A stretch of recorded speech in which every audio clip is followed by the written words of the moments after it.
What's up, guys? Captain Bacon here. Welcome back to more Need for Speed Hot Pursuit. Alright, we're just gonna jump right into this. Blockbuster. As a member of the SCPD, you have the full backing of the command center on every mission.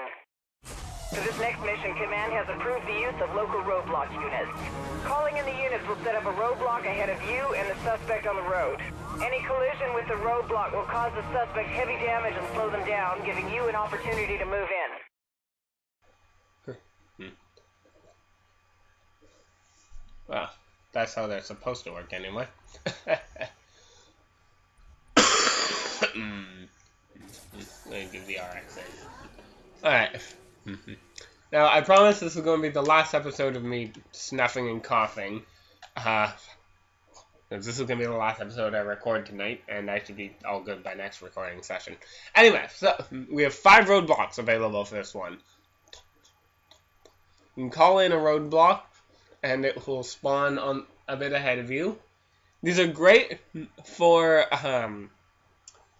hot pursuits. Not only is it the best for interceptors, because in interceptor missions, the foe has a bit of freedom in where they go, and they can often take different routes, rendering your roadblocks completely useless.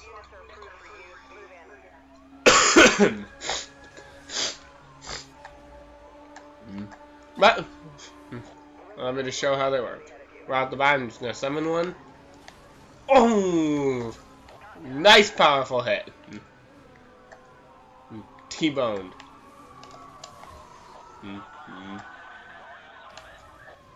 Got him down to about a quarter health. He's in the flashing red.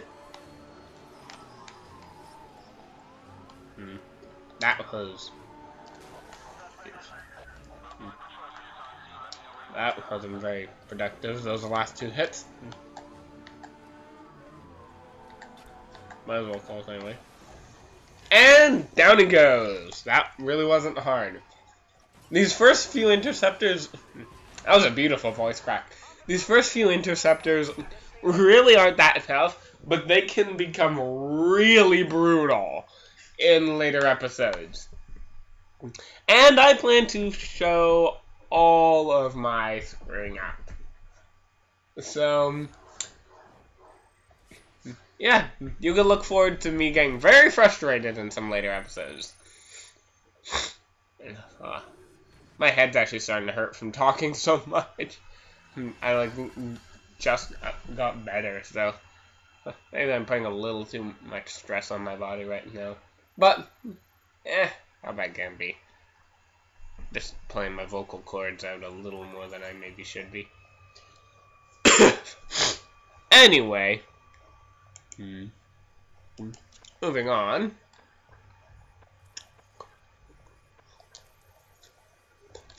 Do look after it. Another preview mission. Again, not the things I'm most fond of. Oh, this vehicle. If this is the one I think it is, I'm not particularly fond of how it handles. Pardon me. I might be wrong, though. I might be thinking of a completely different car. We'll just have to wait and find out.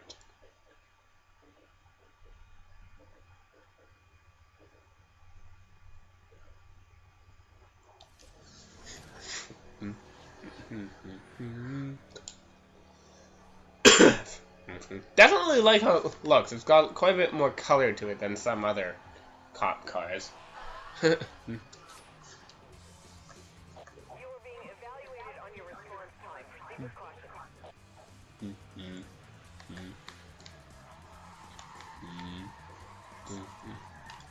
Whoa, that was close. Okay. I don't think this is quite the one I thought it was. But it's definitely not the best car in the world. Well, it's not that the car's bad, it's just that I'm not used to controlling it quite yet. Honestly, these interceptor rapid response missions are probably the ones I have the least to talk about most of the time. Whoa! That was way too close. Just because, when you're actually racing other opponents or trying to bust a baddie or multiple baddies, this is more relevant stuff to talk about than when you're just trying to beat a clock. That was probably one of my favorite turns in the game.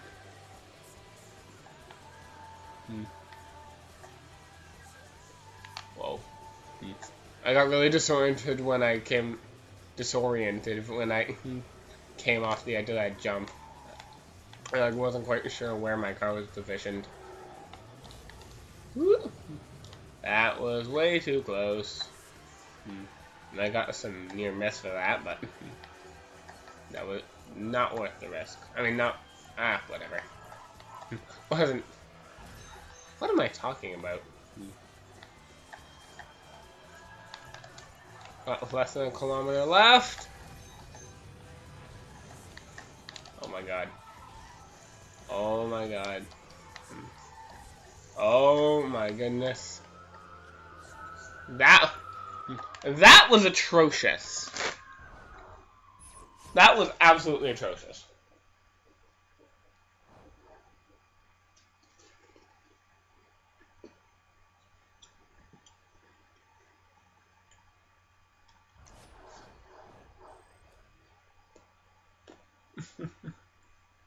And I didn't even get anything for it.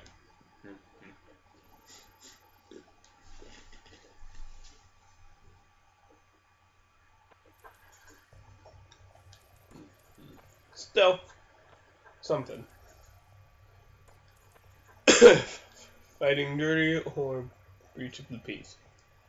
I just did 2 hot pursuit missions, so I'll do a racer mission. Your car has been installed with the latest anti-pursuit technology, the Spike Strip.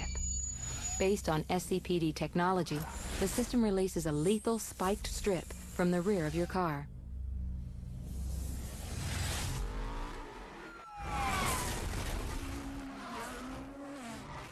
Your vehicle can only carry a limited number of strips and will take time to recharge after each use, so only fire when you are confirmed a hit. Your heads-up display will let you know when the system is online.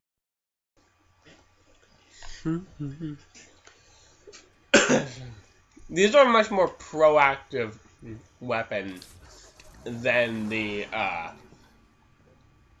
that's an interesting color.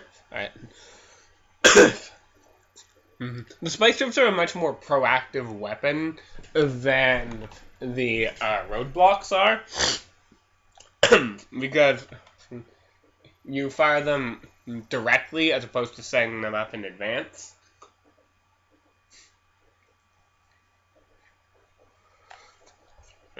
Do not be afraid to use your rear view mirrors when dealing with spike strips.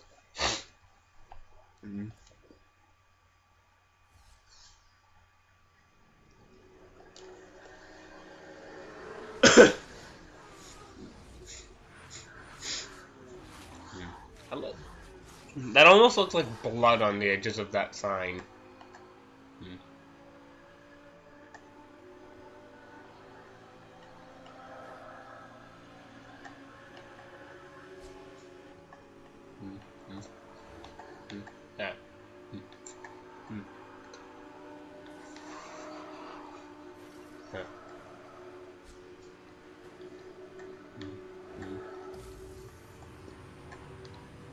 I'm gonna pass you. Taking first. And let's see if I can pull this off. No, I can't.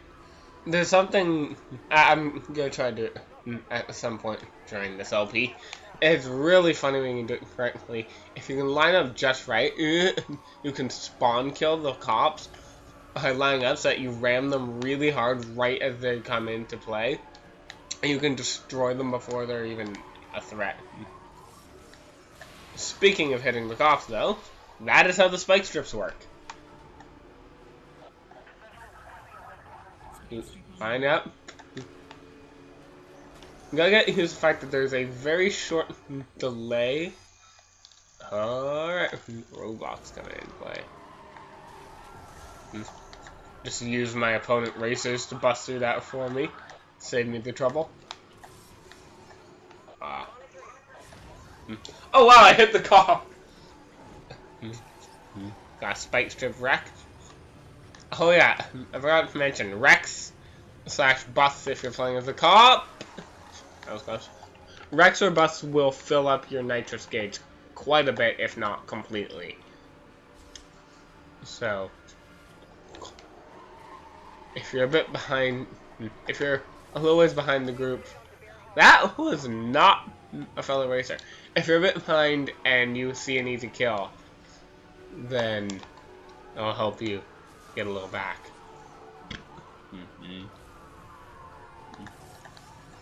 Oh, I missed. Never mind!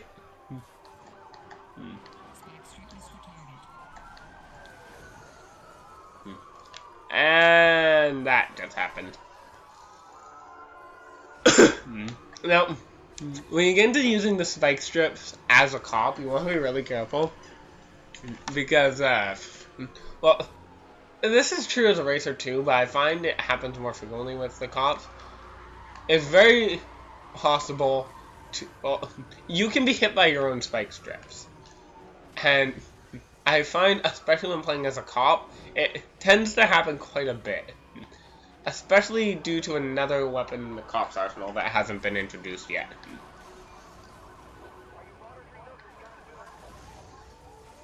This guy's doing what?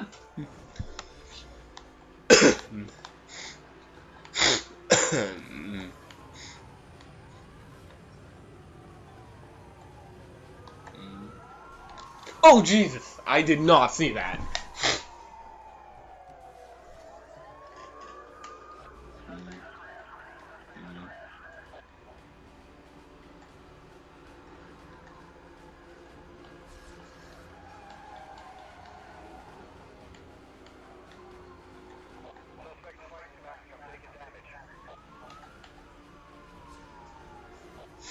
One kilometer to the end, and I'm in first place.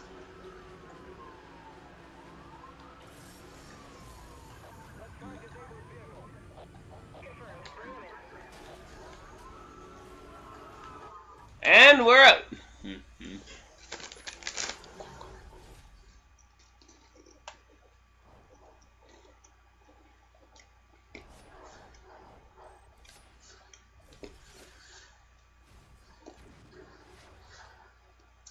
The Audi TTRS. Or TTRS. Still not entirely sure what it's supposed to be.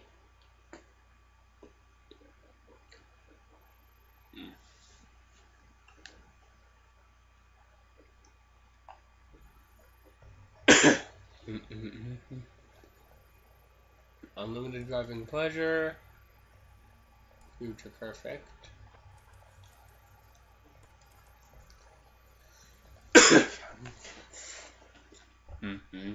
Get the preview out of the way. Ah, lovely. More Porsches. I mean, Porsches are cool enough in real life. Oh, another new weather. Storm. The storm, from a gameplay perspective, really isn't that much different than rain. Except that the rain is a bit heavier, and there will be lightning in the sky sometimes. Which, if you're easily distracted, can be yet another disturbance to your focus.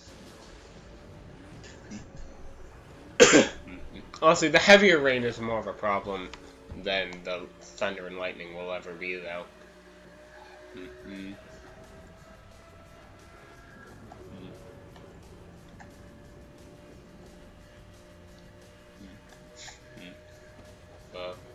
I mean, I already have a hard time controlling Porsches as it is, so adding rain to the mix is going to make this a hell of a challenge. Whee!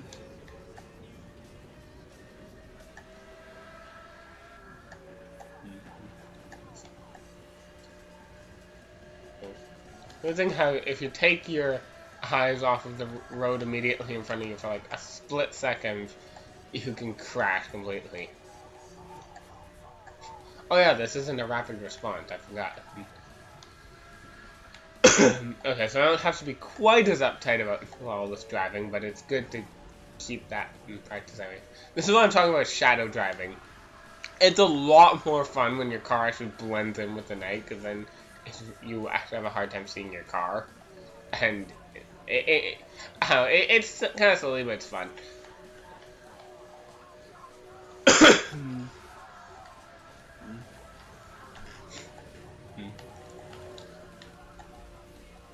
I do not like this song. This song's alright.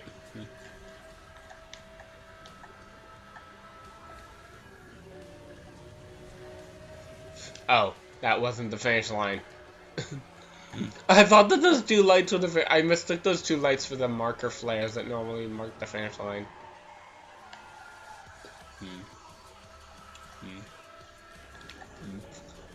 For as much as I love this game, one big complaint I do have is the way they handled the multiplayer. One of the big reasons I like PlayStation more than Xbox is that for the most part you don't have to pay for multiplayer. This game still manages to try to charge you for its multiplayer, and as a result, most of the lobbies are ghost towns. Compared to, say, Burnout Paradise, which has free roaming online servers, you can just, and in that one, you can literally sign into a server at any point without even disturbing your driving, and servers are almost always full. I mean, it's not hard to fill up a server when the minimum, or when the maximum amount of participants is 8, but still, shows that even now there's activity in that game. This game's servers are total deadbeats. Which sucks, because I love this game. I would have loved to be able to play with my friends. But the fact that it doesn't have a split-screen multiplayer and the online multiplayer is kind of crap. So the one big complaint I do have with this game.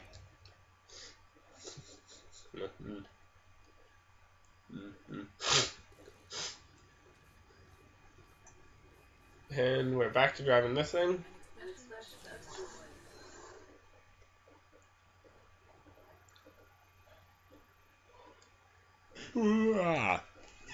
Pretty much just a straightforward race.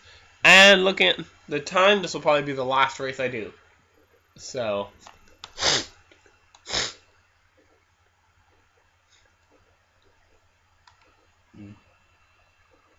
I am going to try to see if I can get my HDMI working, my HDMI plug-in for this, because not only does the lesser video quality make my videos seem not as desirable as they could be, but it actually affects my performance level as well, as the lower grade quality moving at high speeds actually makes it harder to see things coming up. So I definitely do want to try to fix that. Well, seriously, why? They always just manage to hit something right off the bat. Like, it's like that. I don't need to do anything. They just screw it up for themselves.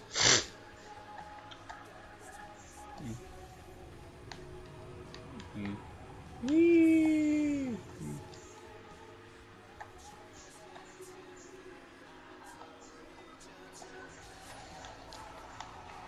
Driving milestones.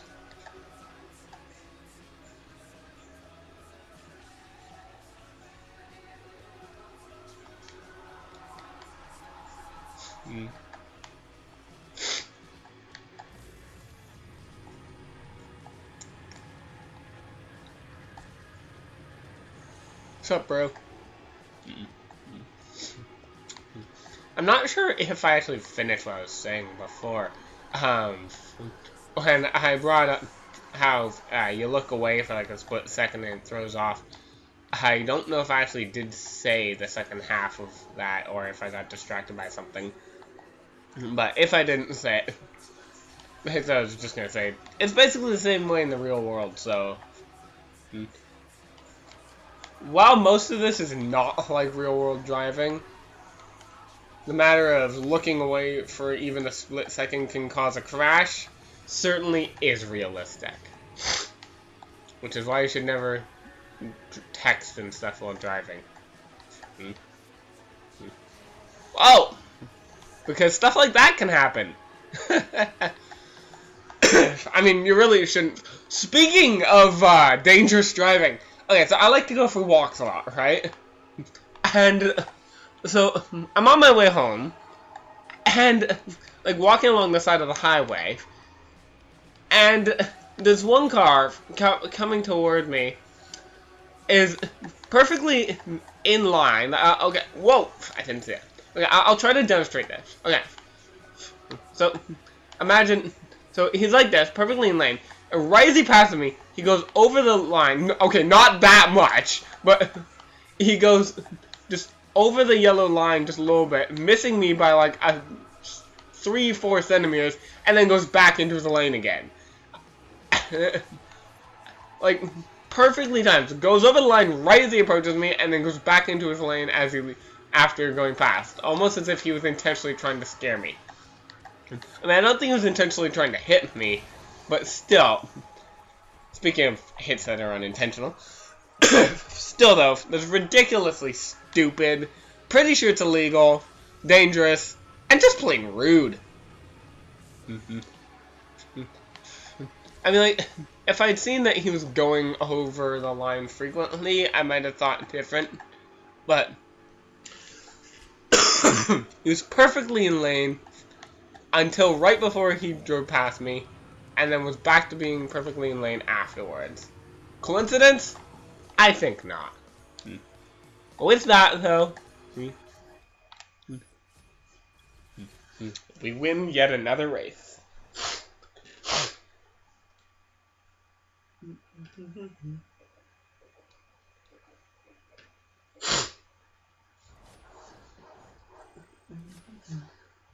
Get a new award. Yet another new car. The Maserati Grand Cabrio. Grand Cabrio. Open air thrills.